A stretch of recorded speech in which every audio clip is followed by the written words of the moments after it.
ago. It's still going to Europe, still very, very popular. It's still very, very popular with you guys, and that's great to see, But yeah, it's usually secured like a year in advance, isn't it? The lineup, and unfortunately, being the position that we're in at the moment, we're in the studio. We're probably looking to do a European tour later on this year. So then, when we do get that slot for Proud Power, then the year after next, then we'll look to do the US tour then. Well, one of the songs, actually, the song we played on the last episode was the song that led off Opus Arise, Beyond the Flames, which Biv loved, I loved. Whole album's really good. But, several years removed from that album being released, writing new material, even though you said you had a lot of the ideas that you brought forth and some of the stuff you were writing after the fact. What can fans of Lost in Thought or people who are hearing you for the first time that want to check out Lost in Thought, when the new album drops, what does this sound like in the studios right now? Is it something similar to what we're hearing in Opus Arise, or is it kind of changing and going in little different directions? We've certainly tried to incorporate a lot more progressive elements to the music. We haven't made it so progressive that it just completely throws you, in every direction. But what we like to try and capture more than anything is those big melodies. The new album certainly has huge epic melodies to it. So when you do hear it, you'll certainly know that it is Lost in Thought, for definite. It's still going to sound like us, We still aim to capture those big sounds and those big melodies, and that's what's important to us, Well, that's awesome, Nate. Now, of course, as Jason told you last week, you were Biv's best band you've never heard of, and I always like to ask the artists themselves, being that you're in the music industry, what's a band that you would say our fans need to hear of? Yeah, Nate's best band we've never heard of. One you've never heard of. Well, that's going to be a hard one. I'm sure you guys know many more bands than I do. Hard to say, really. What was I listening to the other day? Voyager? Oh, they're good. Out of Australia. Yeah. They're an excellent band. No, that's a great choice. It's a great choice. Very, very good band. Very great singer, very good melodies, excellent guitars. Very, very impressed. Well, and speaking of singers, Nate, let me ask you a question, because and I'm not saying this because you're on the show, but when I hear Opus Arise, your vocals stand out to me as being really, really top notch. What are some singers that you kind of had in yourself after? There's some certain influences I hear in my headphones as I hear the songs on the album. But what are some singers that you kind of either, whether they were influences on you or kind of people that you aspire to be as far as vocalists are concerned? I've quite a broad spectrum of music that I listen to. I listen to a lot of anything from the 80s, heavy metal, just straight up heavy metal, to AOR, big sort of stadium rock, to more modern day, metal, and then progressive metal, of course, which is what I do now. But singers, I love anything from Steve Perry. Even is a massive influence. Wow, very cool. Obviously, James LaBrie, of course, Jacob Hansen, New Biscuit, Andy Kunz, Vandenplas. Excellent band. These are all singers that I aspire. Even people like Jeff Tate, then of Queensryche. Yeah, huge Queensryche fan.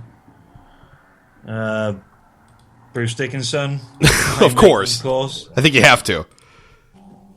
Even I'm a huge Judas Priest fan as well. Love Rob Halford as a vocalist. He's an excellent singer. But then I love lots of progressive singers. I'm a huge Pagan's Mind fan. I love Niles K. Rue. Wow, excellent singer. World class, obviously. Niles has one of the more unique sounds than any band I've ever heard. Mm-hmm. I mean, you hear him sing and you go, "Oh, that's Pagan's Mind." You could hear it, from a mile away. It's really, really good.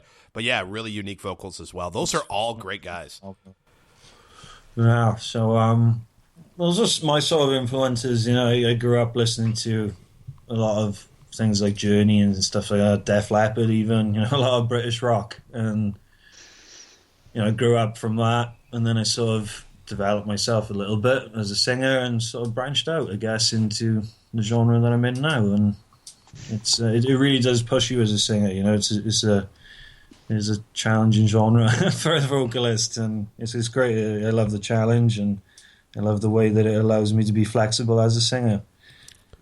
Now, Nate, here in a minute, we're going to play one of your tracks off of Opus Arise. But speaking of the new album, what's your target date for a release date on that? Well, probably over the next 3 months, I should think we finalize everything on that album. Then it's looking for a release around summertime, I should think. Oh, wow, that'd be great. That'd be really, yeah, that's really, really soon. That's good to hear. And I'll tell you, actually going to, with your permission, Nate, if that's cool, one of my favorite tracks off of Opus Arise is Blood Red Diamond, so we're going to go into that real quick. Yeah, great. Thank you.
All right, so that was Blood Red Diamond from Opus Arise. Of course, we're here with Nate Loosemore. Nate, besides, again, we've played Beyond the Flames. We played Blood Red Diamond. You know, we have 2 songs from Lost in Thought we've played in back-to-back episodes. Check that out.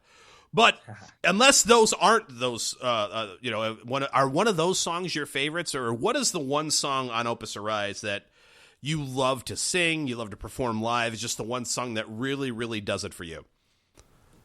Probably Seek to Find or Delusional Abyss. But Blood Red Diamond, of course, is another one up there for me as well. Probably those because I just love the melodies, the vocal melodies in those more than any of the other songs. I don't know why, but I just do.